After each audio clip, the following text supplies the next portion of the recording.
여러분 오늘 이 말씀 처음 듣는 말씀도 아닐 테고 또 어떤 면에서 여러분이 자주 들었던 말씀이 아닐까 나름대로 생각을 합니다. 왜냐하면 이 말씀을 가지고 여러분 설교도 목사님들이 많이 하고 또 이 말씀을 가지고 또 묵상도를 하게 되는데 저는 주로 이제 이 말씀을 가지고 좀 긍정적인 측면에서만 이 말씀을 좀 전했습니다. 이 말씀을 대할 때 하나님께서 기특하게 여기시고 그 마음을 받으시고 기쁘게 여기시면서 내가 너를 위해서 너 왕조를 만들어 줄게, 그런 의미로 하나님께서 말씀하시는 장면이죠. 물론 그가 왕이 되기까지 많은 피를 흘렸기 때문에 그 피 묻은 손으로 하나님의 거룩한 전을 짓지 못하게 하신 그러한 말씀도 하셨지만 주로 이제 긍정적인 면에서 우리는 이 말씀을 저는 이제 그동안 그 말씀을 적어도 전해왔습니다. 그런데 오늘은 여러분이 이 말씀을 들을 때 하나님께서 지금 5절에서 16절까지 여호와 하나님께서 나단 선지자 입에 넣어준 말인데 이 말씀의 어조를 우리가 들을 수 있다면은 좀 더 이 말씀을 이해하는데 이게 긍정적으로 얘기한 건지 좀 부정적으로 얘기한 건지 확실하게 알 수 있을 것 같은데 안타깝게도 성경은 그러한 레코딩이 아니기 때문에 그냥 글로서만 우리가 묵상는 말씀이기 때문에 그 어조를 우리가 들을 수가 없어요. 하나님의 말씀하신 어조를. 그래서 아마 이제 이게 긍정적으로도 이해되고 또 부정적으로도 이해할 수 있는 그런 가운데서도 하나님의 어떤 공통적인 뜻을 또 발견하는 독특한 그러한 부분의 말씀이라 생각합니다. 분명히 다윗은 하나님을 사랑하는 마음으로 하나님의 성전을 짓고자 했습니다. 그의 계획은 분명히 훌륭한 일이었지만 하나님께서는 그 계획을 다윗의 방식이 아니라 하나님의 방식으로 이루실 뜻을 가지고 계셨습니다. 그래서 하나님께서 다윗에게 말씀하신 내가 너를 위해 집을 지으리라. 내가 너를 위해 집을 지으리라. 그래서 여기서 집은 물론 단순한 건물이 아니라 왕조를 일단 얘기하는 것이고 또 하나는 영원한 하나님의 집을 얘기하는 것이죠. 하나님께서 멀리 메시아 그리스도까지 바라보면서 주신 약속입니다. 이 약속은 그러한 위대한 약속이죠. 그래서 우리는 오늘 본문을 통해서 인간의 의도와 하나님의 계획이 어떻게 다를 수 있는지, 그러니까 분명히 다윗도 하나님을 사랑하는 마음을 하나님을 향한 열정을 가지고 하나님의 성전을 짓고자 했어요. 하나님도 그것을 기뻐하실 일이죠. 하나님의 성전을 짓는 것이. 그러나 그 의도와 상관없이 다윗의 방법과 하나님의 계획이 어떻게 다를 수 있는지, 그럼에도 불구하고 또 하나님께서 우리의 마음을 받으시고 더 큰 은혜로 응답하신다는 사실을 우리가 좀 발견하기 원합니다. 때는 다윗이 영광스러운 이스라엘 왕국을 건설하고 태평스러운 시대로 진입하는 그러한 초기였습니다. 그래서 성경의 저자는 다음과 같은 설명으로 이야기를 시작해요. 여호와께서 주위의 모든 원수를 무찌르사 왕으로 궁에 평안히 살게 하신 때에, 여기서 이 성경의 저자는 분명하게 말을 합니다. 다윗이 영광스러운 그 큰 나라를 건설한 것은 모두 누가 하신 일이라고요? 갑자기 이렇게 질문하니까 여러분 방금까지 들었던 말씀을 딱 들었으면 답을 얼른 얘기할 수가 있어요. 갑자기 제가 이렇게 질문하니까 정신을 차리고 있어야 돼요. 자, 다윗이 영광스러운 이 대적을 건설한 것은 우리가 읽었던 1절 말씀에 여호와께서 주위의 모든 원수를 무찌르사 왕으로 궁에 평안히 살게 하신 때. 자, 누가 한 일이라고요? 다윗이 한 일이에요? 성경의 저자는 여러분 이거 굉장히 중요한 포인트예요. 이런 부분을 우리가 잘 찾아야 돼요. 자, 분명히 1절에서 분명하게 선포를 하기 시작합니다. 여호와께서 주위의 모든 원수를 무찌르사. 우리가 보기에는 다윗이 무찌른 것 같은데 아니라고요. 분명하게 얘기합니다. 여호와께서 주위의 모든 원수를 무찌르사. 또 어떻게 했어요? 여호와께서 왕으로 궁에 평안히 살게 하신 때. 다윗이 왕으로서 궁에 평안히 살게 하신 것도 여호와께서 하신 일이라는 거예요. 우리가 이 포인트를 1절에 이 포인트가 굉장히 중요한 포인트입니다. 그거를 우리가 잘 봐야 그 뒤에 구절들에서 나오는 말씀들을 충분히 이해할 수가 있어요. 자, 그런데 어떤 사람은 1절의 이 서술에 대해서 이의를 제기할 수가 있습니다. 왜냐하면 다윗이 왕위에 오르기까지 얼마나 많은 고초를 겪었는지, 또 왕위에 오른 다음에도 이웃 나라들을 제압하기 위해서 얼마나 많은 싸움을 싸워야 했는지, 그리고 그 모든 과정에서 슬슬 싸운 것이 아니라 정말 목숨을 걸고, 자주 목숨을 걸고 싸워야 했었는지를 거론을 하면서 다윗의 공도, 하나님이 당연히 함께 하시고 도우셨겠지만 다윗의 공도 인정해 주어야 하지 않느냐라고 말하고 싶을 것입니다. 물론입니다. 당연합니다. 다윗은 자신에게 주어진 모든 노력을 경주를 했습니다. 할 수 있는 한 최선을 다했습니다. 죽을 고초를 수없이 겪었습니다. 그럼에도 불구하고 그 일을 이룬 것은 다윗이 아니라 여호와 하나님이라는 것을 성경 저자는 분명하게 말씀을 하고 있다는 것입니다. 하나님께서 여러분 애초에 다윗을 왕으로 기름 부으지 않았다면, 하나님께서 사울 왕의 그 집요한 살해 음모로부터 지켜주시지 않았다면, 또 다윗의 마음을 인도하셔서 하나님의 마음에 합한 조로 만들어 주시지 않았다면, 그렇게 돕지 않으셨다면, 그리고 다윗을 통해 영광스러운 나라를 일으키실 그러한 마음을 하나님께서 먹지 않으셨다면, 그러한 아무 일도, 다윗이 아무리 노력하고 목숨을 걸고 싸우고 도망다녔어도 그런 것들은 전혀 일어날 수 없었기 때문입니다. 그러므로 전적인 것은 하나님이 이루신 일이고 하나님의 은혜인 것입니다. 아멘이세요? 다윗이 선한 임금으로서 계속해서 선정을 펼치려면은 여러분 이 사실을 잊지 말아야 합니다. 그가 언약궤를 그 이스라엘 나라의 그 중심으로 모셔드릴 때 그 믿음을 유지해야 됐다는 거예요.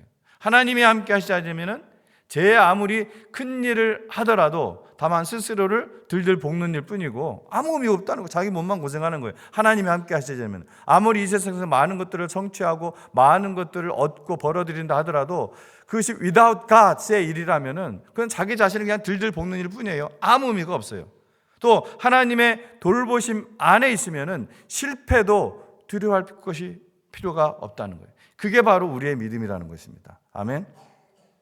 자, 다윗은 하나님을 위해 성전을 짓고 싶어 했습니다. 하지만 하나님께서는 그에게 성전 건축을 허락하지 않으셨습니다. 우리는 이 사실을 잘 압니다.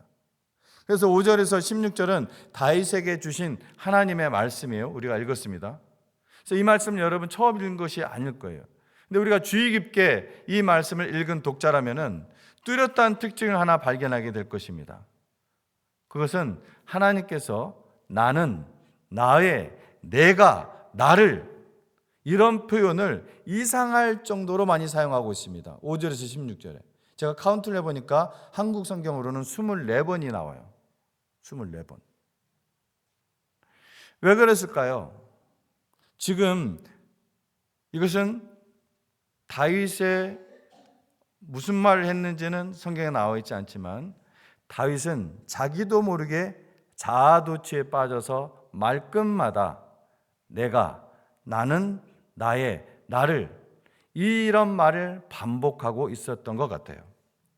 하나님께서는 이것을 겨냥해서, 다윗의 이 말을 겨냥해서 의도적으로 나는, 나의, 내가, 나를 이라고 말씀하신 것이 분명하다고 저는 생각합니다.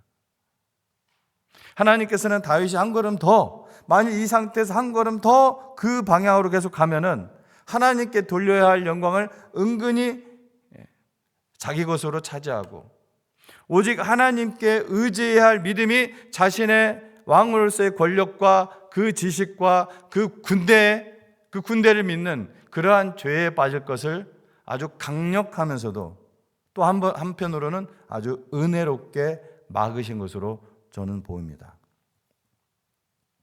성경에 비슷한 예들이 있습니다. 그 중에 하나만 말씀드린다면 여러분이 잘 아는 사건 모세도 야훼 하나님을 위해 큰 일을 하고 싶었습니다. 자기의 정체성을 발견하고서 그는 이집트 군인에게 억울하게 당하고 있는 자기 이스라엘 백성을 구원하기 위해서 그 이집트인을 쳐서 죽였습니다. 하지만 하나님께서는 모세가 생각한 방법과는 다른 방식으로 이스라엘의 구원 역사를 이끌어 가셨습니다. 모세는 처음에 자신의 힘으로 그 백성을 구원하려 했지만 결국 하나님께서 그를 통해 이루신 구원의 역사는 인간의 계획과 그 지식을 완전히 뛰어넘는 초월한 것이었습니다. 인간으로서는 도저히 상상도 할 수 없는 그런 엄청나게 다른 방법이었어요. 하나님께서 계획하신 방식은 모세가 생각한 것보다 훨씬 더 위대하고 또 몇 세대를, 수십 세대를 내다보는 것이었고 단지 히브리 민족이 아니라 온 민족을 구원하는 방식이었습니다. 하나님의 계획은, 여러분, 하나님의 계획은 종종 당대에 사는 사람은 알기 어렵습니다. 그런 게 많아요. 당대에 사는 사람은 하나님의 계획을 알기 어려운 게 많아요. 그리고 그 성취를 볼 수 없는 방식으로 하나님께서는 자주 일하십니다. 히브리서 있는 믿음의 영웅들이 얘기하는 이유가 그거잖아요. 자기 당대에 약속의 성취를 보지를 못했어요. 이때 믿음의 사람은 어떻게 합니까? 야훼 하나님이 거룩하시고 선하시기 때문에, 하나님이 전지하시고 전능하시기 때문에 그것이 마치 이미 이루어진 것처럼 확실하게 믿고 바라고 기다리는 것입니다. 이것이 바로 히브리서 말하는 11장에 나오는 믿음의 영웅들의 모습이라고 히브리서는 그렇게 얘기하고 있다는 것을 우리가 목장 성경 공부를 통해서 계속해서 제가 그 부분을 포인트를 해서 기록을 해놨습니다. 히브리서 말씀을 보면 이 믿음은 그냥 막연히 기다리는 것이 아니라 소망을 가지고 바라고 자기의 삶 속에서 확증했다고 했습니다. 이처럼 우리의 계획이 아닌 하나님의 계획이 이루어지는 것은 때로 불편하고 예상 외일 수 있지만 그것이 바로 더 크고 완전한 하나님의 뜻임을 우리는 믿어야 될 줄로 믿습니다. 바라고 확증해야 됩니다. 우리 삶 속에서. 나단으로부터, 선지자 나단으로부터 야훼 하나님의 말씀을 전해 들은 다윗은 정신이 번쩍 들었던 것 같습니다. 사무엘하 7장 18절 우리가 읽었던 그 말씀에 보면은 그는 성막으로 들어가서 주님 앞에 꿇어 앉아 기도했다고 되어 있습니다. 다윗은 교만해질 뻔했지만 또한 자신의 잘못을 인정하는 일에도 민첩했습니다. 이것이 다윗의 또한 위대함이에요. 다윗은 한껏 부풀었던 그 마음으로부터 이제 바람을 쑥 빼내고 겸손한 마음으로 하나님 앞에 꿇어 앉았습니다. 자기 인생의 참된 주인이 하나님이심을 다시 확인하며 고백했고 자기가 처음 믿었던 그 믿음, 처음 가졌던 그 믿음, 그 믿음으로 돌아갔습니다. 이곳에 있는 우리는, 저와 여러분은 내 마음에 합한 자라, 내 마음에 드는 자라, 이러한 칭찬을 들었던 다윗보다 더 믿음이 좋다고 말할 수 없는 사람들일 것입니다. 죄송하지만. 그렇다면 우리도 누구를 손가락질할 것 없이 모두 다윗과 같은 그러한 자만의 죄에 빠질 성향들을 충분히 우리가 다 가지고 있다고 생각을 합니다. 그래서 우리는 이러한 경고를 들을 때 다윗이, 하나님의 그런 경고를 때 다윗이 그 하나님의 경고에 어떻게 반응했는지 그 모습을 보고 교훈을 받아야 할 것입니다. 바로 다윗처럼 주님 앞에서 자신의 잘못을 인정하는 일에 민첩해야 되고 주님의 뜻이, 주님께서 계획하신 그 일이 내 뜻과 다르지만 그대로 이루어지도록 순종해야 한다는 것입니다. 하나님께서는 다윗에게 물리적인 성전 건축을 허락하지 않으셨지만 그 대신에 더 큰 약속을 주셨습니다. 바로 다윗의 후손을 통해 영원히 세워질 왕국, 즉 예수 그리스도를 통한 영원한 구원의 계획을 말씀하신 것입니다. 다윗의 성전을 짓겠다는 계획은 그의 열정에서 나온 것이지만 하나님은 그보다 훨씬 더 위대한 계획을 가지고 있었습니다. 다윗의 왕조는 예수 그리스도로 이어지며 그분은 영원한 왕으로서 다스리게 되어질 것입니다. 여러분, 하나님께서는 다윗이 성전을 짓겠다는 그 마음만은 기쁘게 받으셨습니다. 하지만 다윗이 생각하고 계획하고 기대했던 방식과는 다르게 응답을 하셨습니다. 그리고 우리는 그렇게 말씀하실 때 그 말씀에 상처받거나 실망하는 것이 아니라 그분의 계획이 더 크고 위대하고 완전하다는 것을 믿어야 됩니다. 우리가 이것이 잘 안 될 때가 있습니다. 즉석에서는. 우리가 하나님 말씀으로 자꾸 우리가 돌아가 봐야 돼요. 이런 부분에서 우리가 뽑아내야 됩니다. 어떻게 반응을 할 때 하나님이 어떻게 축복을 하시는지. 하나님은 우리의 마음을 보시고 그 마음만은 받으시고 우리 그 마음에 맞는 방법으로 하나님의 방식으로 우리에게 응답하신다는 거예요. 다윗의 이 열정은 하나님께서 응답하시는 그 방식에 의해서 더욱 크게 위대하게 나타났습니다. 그래서 우리는 다윗의 이 반응을 보고 뭐 당연한 것처럼 이기거나 뭐 별것 아닌 것처럼 이기거나 또 무심코 넘어가서도 안 됩니다. 우리가 이 다윗의 반응에 대해 묵상하는 시간을 가질 때 비로소 나의 모습을 발견하게 되고요. 나에게 이런 일이 닥쳤을 때 내가 어떻게 반응을 했는지 돌아보게 되고 또 앞으로 내가 이런 일이 앞으로 나에게 또 올 때 내가 어떻게 반응해야 될지 우리가 미리 묵상할 수 있기 때문에 그렇습니다. 사실 다윗의 입장에서는 하나님의 말씀을 전달받고 실망할 수도 있었어요. 입장을 여러분 바꿔 여러분이 다윗의 입장이 돼보세요. 내가 이 왕자에 있을 때 내가 하나님을 위해서 이 역사적이고 이 위대한 일을 직접 이루고 싶었는데 하면서 삐지거나 시험을 받을 수도 있다는 것입니다. 아니면 선지자 나단에게 다시 한번 하나님께 좀 물어봐 줄 수 없습니까? 한다든지 아니면 내가 직접 다시 하나님께 기도하겠다고 한다든지 할 수도 있었습니다. 다윗은 어떻게 했다고요? 바로 무릎 꿇고 다윗은 순종을 했습니다. 우리는 때로 우리가 하나님을 사랑하고 믿음과 열정을 가지고 있으면 내가 계획하는 것은 무엇이든지 다 내가 원하는 방향으로 될 것으로 생각하기가 쉽습니다. 인생이 결코 그렇지 않다는 것을 우리가 많이 경험하면서도 종종 그런 착각에 빠진다는 거예요. 그리고 믿음과 현실이 충돌할 때 자신의 초라해짐을 느끼고 우울감에 빠지기도 합니다. 자기 연민에 빠지기도 합니다. 하지만 하나님은 우리의 마음을 보시고 그 마음은 받으시고 그 마음에 맞는 하나님의 방법으로 우리에게 응답하십니다. 그리고 언제든지 하나님이 하시는 일은 정확하고 거룩하고 놀랍습니다. 아멘. 아멘. 우리 같이 미천한 자들이 여러분 그것이 예스든 노든 아니면 어떤 다른 방식이든 하나님의 응답을 받은 것만으로도 엄청난 아멘이죠. 우리가 위대한 하나님과 교제하고 응답을 하나님께 받은 것만으로도 엄청난 은혜라는 거예요.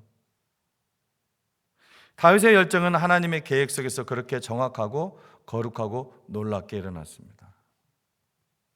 결론을 맺습니다. 우리는 종종 하나님을 위해 큰 일을 하고 싶어 하지만 하나님께서 우리에게 주시는 계획은 우리의 상상을 넘어서 훨씬 더 위대하고 놀라운 것입니다.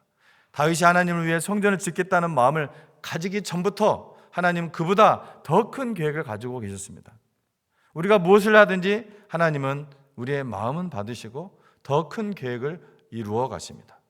우리가 준비한 것보다 하나님의 계획이 더욱 완벽하고 하나님의 방법은 언제나 우리에게 유익이 된다는 것을 여러분 믿으시기 바랍니다. 아멘. 기도하겠습니다.